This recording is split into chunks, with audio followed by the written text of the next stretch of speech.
सब लोग खैरियत से हैं। जनरल फैज़ हमीद साहब के केस का फ़ैसला हो गया, लेकिन उसमें से जो नई-नई इंफॉर्मेशन, नई-नई चीज़ें निकल रही हैं, कुछ नए पहलू निकल रहे हैं, वो अभी ज़ाहिर है उसके ऊपर बात होनी है और हम आज के व्लॉग में उसके ऊपर बात भी करेंगे। और इसके साथ-साथ ईमान मज़ारी साहिबा जो हैं, वो एक सफ़ीर को खा गई हैं और उनका ऑलमोस्ट कैरियर ख़त्म हो गया। वो सफ़ीर साहब कौन से हैं और ईमान मज़ारी साहिबा ने उनके साथ क्या किया जिसकी वजह से उनका कैरियर ख़त्म हो गया, ये भी हम आपको आज के व्लॉग में पूरी तफसील से बताएंगे। और इसके साथ साथ जनरल फैज़ हमीद साहब का अगला लाहेमल क्या होगा।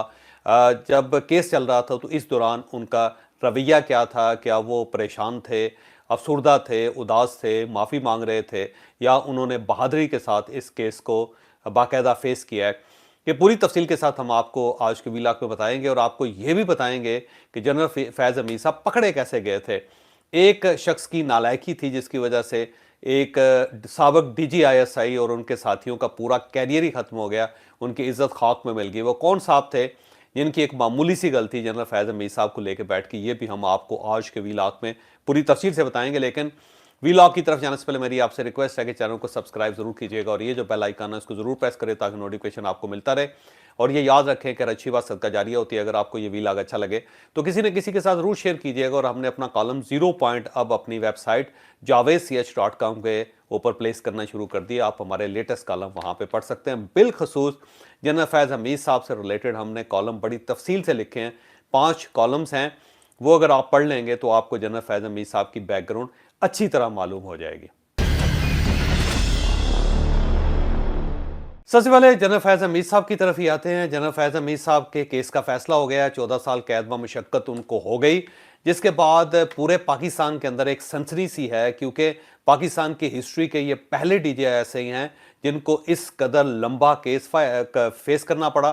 15 महीने इनका ट्रायल हुआ, एक लंबा कोर्ट मार्शल हुआ और उसके बाद फिर इनको 14 साल कैद व मुशक्कत की सज़ा सुना दी गई। और अभी तक ये फैसला किया गया है कि इससे ये सरदस्त अडयाला जेल नहीं इनको भिजवाया जाएगा, बल्कि इनको स्पेशल एक जेल है जिसके अंदर रखा जाएगा और ये मिलिट्री की कस्टडी में ही रहेंगे।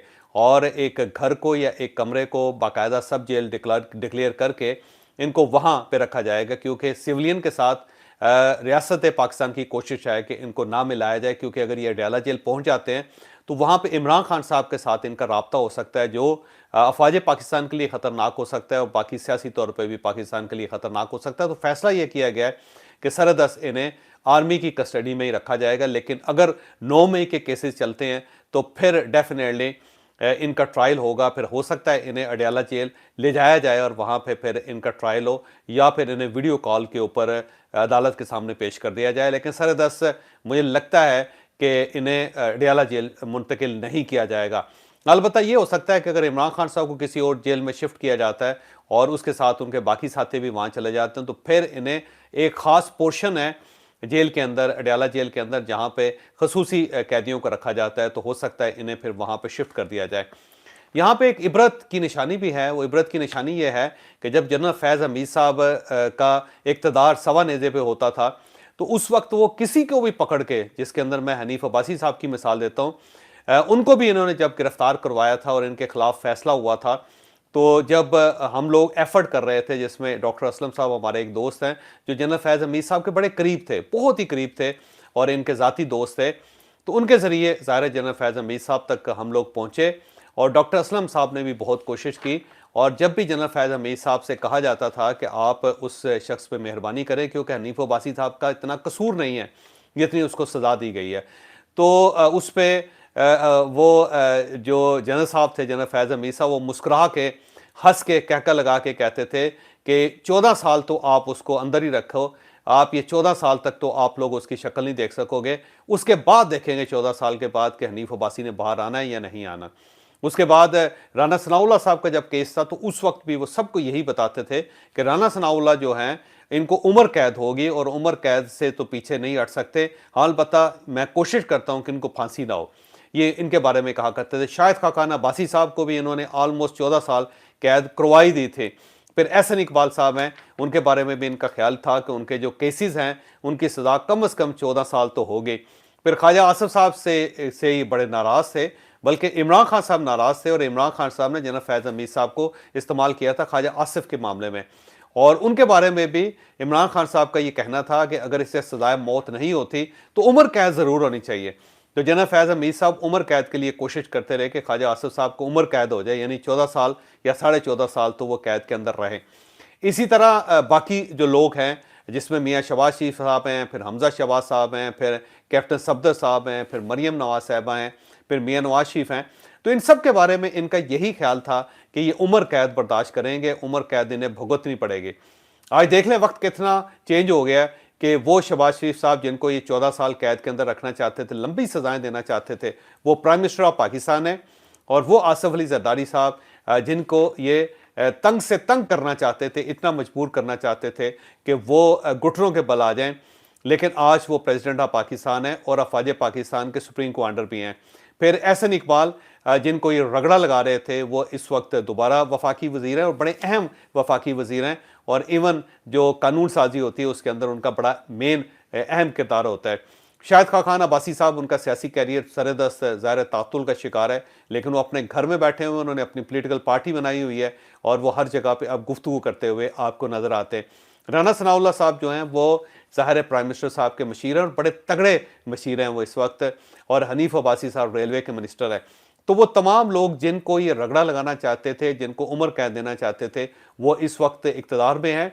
और जनरल फैज़ हमीद साहब जो हैं वो 1.5 साल से अफवाज पाकिस्तान जो इनका अपना इदारा है उसकी कस्टडी में है। फिर उनका पाकिस्तान की हिस्ट्री में सबसे बड़ा कोर्ट मार्शल हुआ, बल्कि सब कॉन्टिनेंट की हिस्ट्री में तवील तरीन कोर्ट मार्शल हुआ, और उसके बाद उन्हें 14 साल कैद की सज़ा सुना दी गई। और ये मामला सिर्फ यहाँ तक नहीं रुक रहा, बल्कि इससे आगे भी बढ़ेगा। तो ये इबरत की निशानी है कि अगर आप इक़्तिदार के दिनों में टांग के ऊपर टांग चढ़ा के लोगों के मुकद्दरों का फैसला करते हैं, आप ये दावा करते हैं कि जी मैं इसको कैद में डालूंगा, इसको उल्टा लटकाऊंगा, इसको मूंछों से पकड़ा जाएगा, इसका एसी बंद किया जाएगा, इसके ख़ानदान को तकलीफ पहुंचाई जाएगी, या फिर मियाँ नवाज शरीफ के सामने उनकी साहबजादी को गिरफ्तार किया जाएगा, तो जब आपके वक्त फिरता है तो फिर आपके साथ भी वही सलूक होता है। कोई शख्स पूरे मुल्क में आपका सपोर्टर नहीं मिलता आपको। तो इस वक्त जो मेरा ख्याल है कि जनरल फैज़ हमीद साहब अकेले बैठ के ये सोचते होंगे कि मैं ज़िंदगी में क्या करता रहा हूँ और मुझे उस सारे काम का या उस सारी कारकर्दगी का क्या फ़ायदा हुआ जिसमें मैं आज जेल बर्दाश्त कर रहा हूँ और अपने ही इदारे के हाथों बर्दाश्त कर रहा हूँ। तो ये जाए इबरत है और मुकाम इबरत है, और इस इबरत को हर बरसरे इक़्तिदार शख्स को सामने रखना चाहिए कि वक्त फिरते हुए देर नहीं लगता, क्योंकि अल्लाह ताला ये फरमाते हैं, खुद फरमाते हैं अल्लाह ताला कि मैं वक्त को लोगों के ऊपर तब्दील करता रहता हूँ। तो वक्त के फेर से बचना चाहिए, अल्लाह ताला से बच के, अल्लाह ताला का शुक्र अदा करके, अल्लाह ताला से तौबा करके इंसान को ज़िंदगी गुजारनी चाहिए। तकब्बर में वहाँ नहीं जाना चाहिए कि जहाँ से वापसी ना हो सके और जनरल फैज़ हमीद बंदा बन जाए। तो ये एक बहुत बड़ी निशानी है इस सारे मामले में। इसके साथ साथ एक और चीज़ बड़ी अहम है, एक नुक्ता, कि आर्मी के लिए फैसला बहुत ही मुश्किल था, क्योंकि एक DGISI और बड़ा तगड़ा DGISI जो ज़ाहिर है बहुत काम करता रहा, चाइना को इंगेज किया, इंडिया को इंगेज किया उसने, फिर ईरान के साथ उनके मामलात, फिर अरबों के साथ उनके मामलात, फिर अरब मुल्कों के साथ से पाकिस्तान के लिए कर्जे का हसूल। तो बड़ा काम जनरल फैज़ हमीद ने किया था और बड़ा तगड़ा DGISI था। उसके खिलाफ ट्रायल का चलना, फिर उसके खिलाफ फैसला होना, ये आर्मी के लिए, फ़ौज के लिए बहुत मुश्किल फ़ैसला था। अब अगर ये मुश्किल फ़ैसला फ़ौज ने कर लिया है तो बाकी सियासतदान जो हैं, जो इनके सारे पार्टनर थे या कोलिशन पार्टनर थे, उन सब के खिलाफ फैसला करना अब इतना मुश्किल नहीं होगा। तो अगर जनरल फैज़ हमीद साहब को रगड़ा लग सकता है तो इमरान खान साहब और उनकी पार्टी को इस जहन में बिठा लेना चाहिए कि ये भी अब रगड़े से ज़्यादा दूर नहीं हैं। इनके खिलाफ भी अब अनकरीब वो फाइलें खुलेंगी जिनका इनके पास कोई जवाब नहीं है, कोई जवाब नहीं है। यहाँ पे एक और चीज़ बड़ी इंपॉर्टेंट है जिसका मैं जिक्र करता जाऊँ कि ये सारा मामला जो था ये रऊफ़ हसन साहब के मोबाइल फ़ोन से निकला था। हुआ ये था कि रऊफ़ हसन साहब गिरफ्तार हो गए और इनका मोबाइल जो है वो FIA के पास चला गया, और वहाँ से जब कॉल्स का डाटा इकट्ठा किया गया, कॉल्स फ़ोन बुक जो इनकी है उसकी पड़ताल की गई, तो उसमें से जनरल फैज़ हमीद साहब के कई नंबर निकल आए, ऐसे नंबर भी निकल आए जो इदारों के पास थे ही नहीं। तो जब उनका एनालिसिस किया गया, उनका खोल के उनको चेक किया गया, उनका फोरेंसिक टेस्ट किया गया, तो पता चला कि ये तो बहुत दूर तक मुलव्वस हैं और हर मामले में जनरल फैज़ हमीद साहब से पार्टी मशवरा किया करती थी और रऊफ़ हसन साहब इन दोनों के दरमियान राब्ता होते थे। यानी जनरल फैज़ हमीद और साथ साथ जो पाकिस्तान तहरीक इंसाफ, उसके दरमियान मेन किरदार ये अदा करते थे। और सिर्फ ये अकेले नहीं थे, बल्कि कुछ और फ़ौजी ऑफिसर भी थे जो इस सारे मामले में इनके साथ थे। और जब मज़ीद पड़ताल की गई तो पता चला कि सिर्फ मामला यहाँ तक नहीं है, बल्कि 9 मई तक भी जाता है। तो उसके बाद फिर जनरल फैज़ हमीद साहब का रिकॉर्ड जमा किया जाना शुरू हुआ। इनके बल्कि चकवाल के अंदर जो घर है, वहाँ से भी इनके मोबाइल फ़ोन रिकवर हुए। फिर इनकी जो साहबजादी है, उनके घर से भी मोबाइल फ़ोन निकला। एक फ़ोन ये अपनी गाड़ी के अंदर भी इस्तेमाल करते थे, इनकी गाड़ी के अंदर भी होता था, वो भी निकला। तो जब ये सारे फ़ोन निकाले गए और लैपटॉप्स निकाले गए और फिर ईमेल्स निकाली गई, तो पता चला कि जनरल फैज़ हमीद साहब तो एक ख़तरनाक गेम कर रहे थे, जिसके अंदर इन्होंने फ़ौज के अंदर बगावत पैदा कर देनी थी और वहाँ पे एक प्रॉपर डिवाइड पैदा करके पहली मरतबा अफ़वाज पाकिस्तान के सेक्शंस हो जाने थे और उन्होंने आपस में लड़ पड़ना था। ये इनकी पूरी साजिश थी, जो ज़ाहिर है कभी कामयाब हो भी नहीं सकती थी और कामयाब हुई भी नहीं। फिर उन्हीं दिनों ये बात भी गर्दिश कर रही थी कि ये चाहते हैं कि हर सूरत जनरल आसिम मुनीर साहब जो हैं वो फ़ारिग हो जाएँ। उनको अगर कानूनी रास्ते से फ़ारिग नहीं किया जा सकता तो गैर कानूनी रास्ते से फ़ारिग कर दिया जाए। बल्कि ये तक उन दिनों ये सुनने में आया था कि शायद इनके ऊपर कोई असॉल्ट हो या इनको किसी खुदकुश हमले इनके ऊपर करवा दिया जाए या इनको नुकसान पहुँचाया जाए। इस हद तक ये प्लान आगे बढ़ा हुआ था और अगर अफ़वाज पाकिस्तान दरमियान में ना आती तो बहुत ज़्यादा नुकसान अफ़वाज पाकिस्तान का भी हो सकता था और जनरल आसिम मुनीर साहब का भी हो सकता था। तो अब ये सारी चीज़ें खुल गई हैं।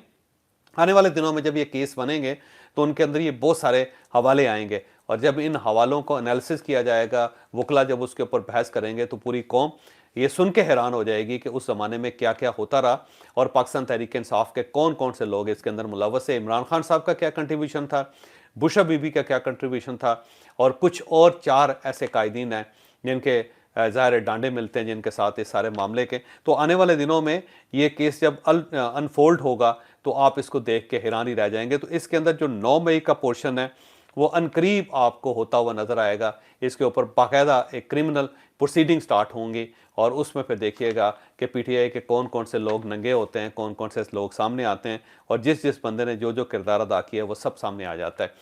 आज मियाँ अली अशफाक साहब जो जनरल फैज़ हमीद साहब के वकील थे सारे मामले में, उनका एक बयान सामने आया और बड़ी डिटेल के साथ बयान सामने आया और उन्होंने ये उसमें एतराफ़ किया है कि मैं क्योंकि पूरा केस मैंने लड़ा है और ये लंबा केस था। फिर उन्होंने कहा कि 8000 के करीब इसके अंदर सवालात भी हुए और लंबी लंबी हेयरिंग हुई, जिसमें 3 घंटे से लेकर 12-12 घंटे की हेयरिंग भी हुई, जिसमें मैं वहाँ पे मौजूद था और मैंने अपने क्लाइंट को सेटिस्फाइड करने के लिए या उनका मुकदमा लड़ने की पूरी कोशिश की।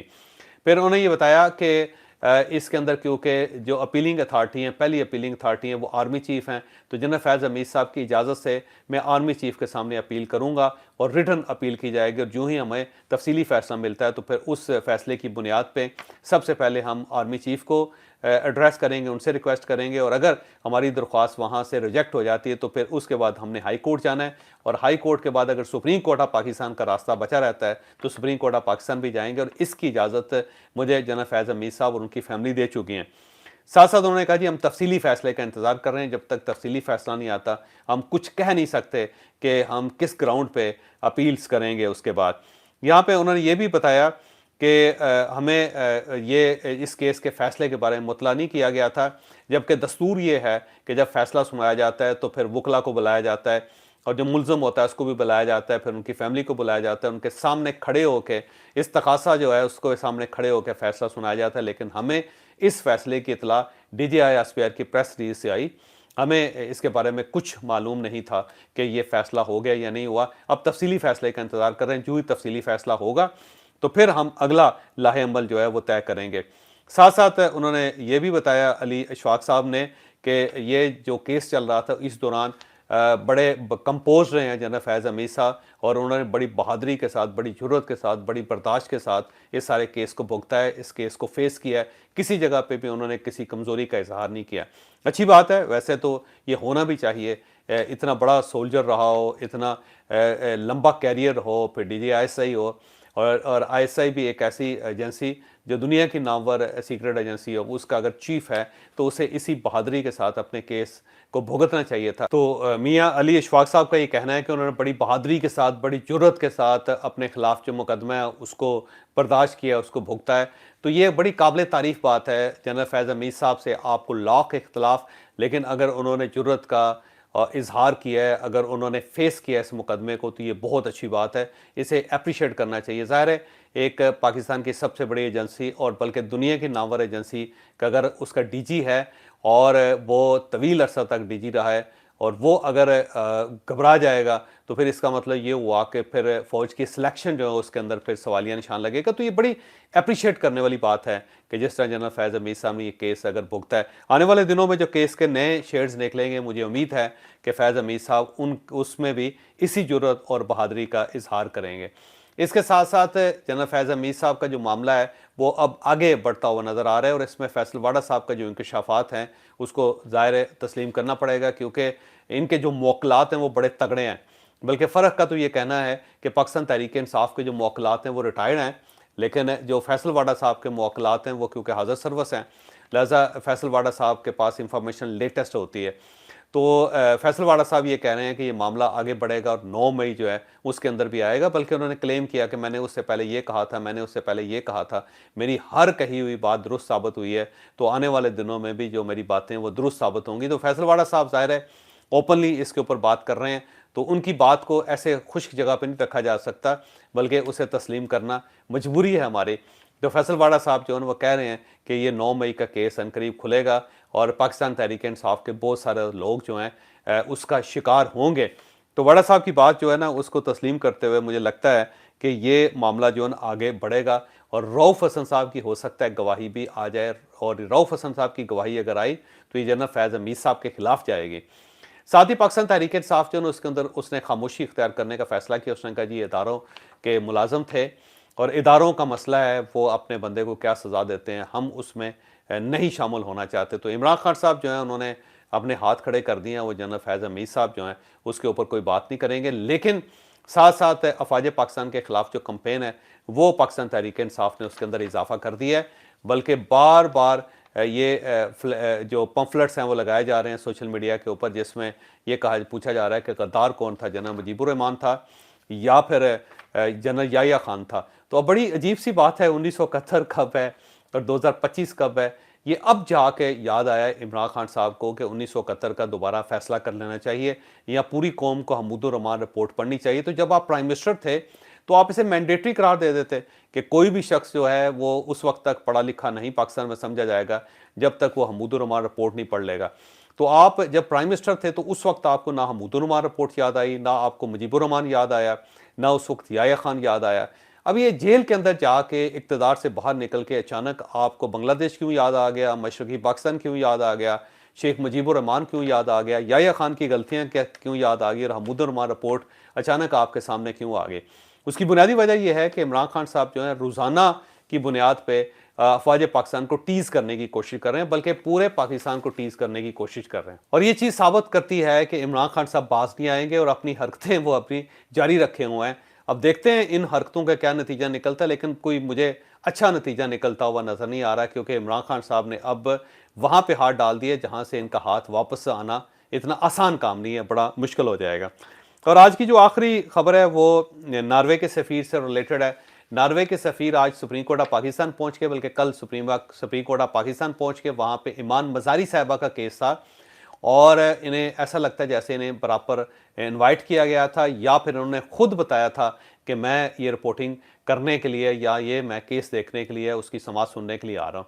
तो जब वो सुप्रीम कोर्ट ऑफ पाकिस्तान पहुंचे तो असद तूर और उनके साथी वहाँ पे बाहर खड़े हुए थे। एक बाकायदा फुटेज बनी और वो फुटेज रिलीज़ हुई और उस फुटेज में असद तूर साहब ने उनका इस्तकबाल किया, बाकी लोगों के साथ उनका तारुफ करवाया और फिर उसके बाद ये सब लोग आताए अदालत के अंदर चले गए, बल्कि अदालत के कमरे में चले गए। ये ऐसा कहना ज़्यादा मुनासिब है क्योंकि उससे पहले आयाते में ये लोग मौजूद थे।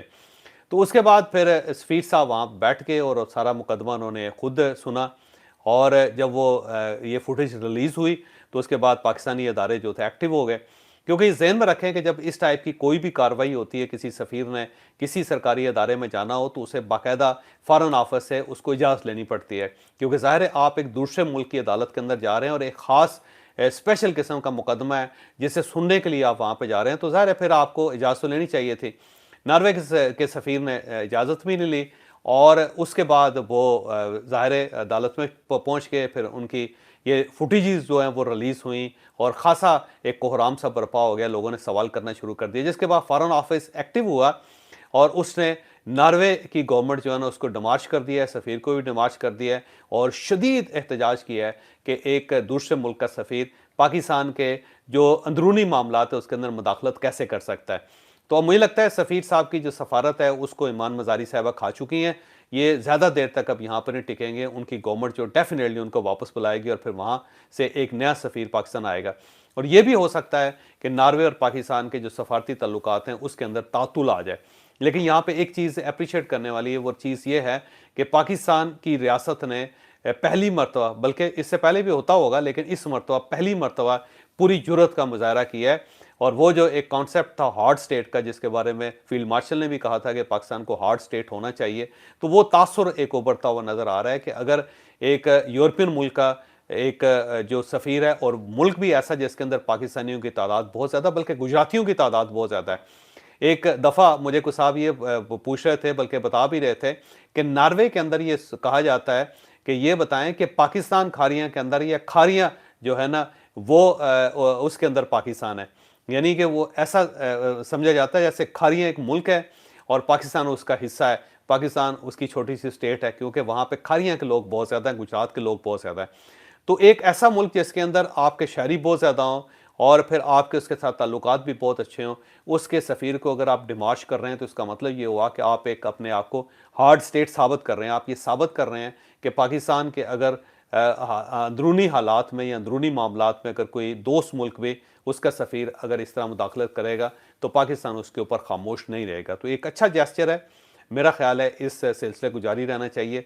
ऐसा नहीं होना चाहिए कि एक गोरे मुल्क का, एक गोरी चमड़ी का जो सफ़ीर है वो पाकिस्तान के अंदर आके अपने आप को वाइसराय महसूस करना शुरू कर दे और जिस केस के अंदर भी जाना चाहे, जहाँ पे भी जाना चाहे, वो जाके अपनी इम्पार्शियलिटी जो है उसको कंप्रोमाइज़ कर ले।